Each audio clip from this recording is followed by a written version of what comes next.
Olá, saudações a todos, saudações a todas. Sejam todos e todas muito bem-vindos aqui ao canal.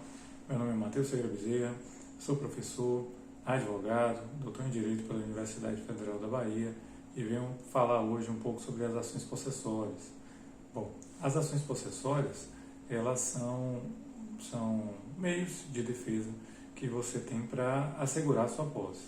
Então, toda vez que alguém sofrer uma turbação ou esbulho, nós estaríamos diante de uma possibilidade de você utilizar de uma medida possessória, de uma proteção específica para que essa posse ela seja defendida.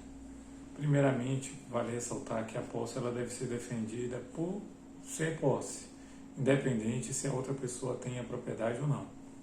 Então, quando você propõe uma ação possessória, ela independe da condição de proprietário. Você vai buscar a proteção apenas da posse. Então, não há, inclusive, há uma previsão expressa disso, de que você não pode se opor a essa posse, fazendo uma exceção no quanto à propriedade, né? Porque são situações distintas. A ação possessória, ela visa a proteção possessória. Outra característica interessante das ações possessórias é que elas têm a natureza dupla. Imagine que se alguém for reintegrado na posse, e para alguém ser reintegrado é porque outra pessoa assumiu a posse. Então, muitas vezes, a gente tem uma ação de reintegração pedida por um lado e a ação de manutenção pedida por outro. Então, a natureza dúplice, o réu pede a posse e o autor também pede a posse no processo. Bom, quais seriam as espécies aqui que a gente tem de ações possessórias? A gente vai ter a manutenção de posse, que significa, né, que aquela pessoa deseja ser mantido na posse daquele bem. Então, é a reintegração, que é quando alguém é tirado, né, daquele bem, é afastado daquele bem, então ele vai ser reinserido, então ele pede a reintegração de posse.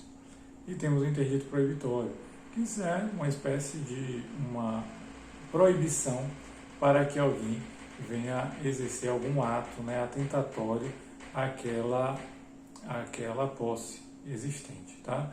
Então, essas ações, a depender do tempo, né, essas ações são chamadas de ações de força nova ou ações de força velha.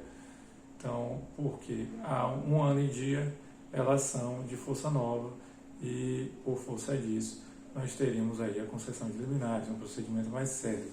Se passar de 1 ano e dia, nós já teremos aí um procedimento mais ordinarizado, né? Nós já temos aí uma situação mais ordinária para ser resolvido, se entende que já é algo consolidado, então a liminar será mais difícil com o passar do tempo.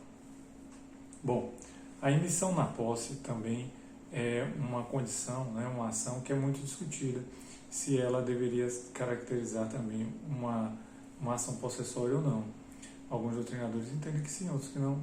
Na verdade, a emissão de posse ela tem a sua característica de colocar o proprietário na posse do bem.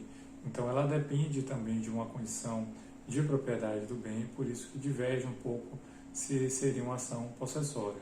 Então, muitas vezes ela é trabalhada como uma ação possessória, mas de fato ela não é, porque ela não protege a posse em si.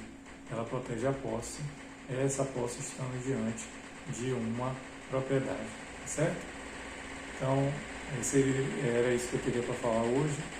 Agradeço aí a atenção. Se vocês gostaram do conteúdo, eu peço que curtam ou comentem, certo? Muito obrigado, até a próxima.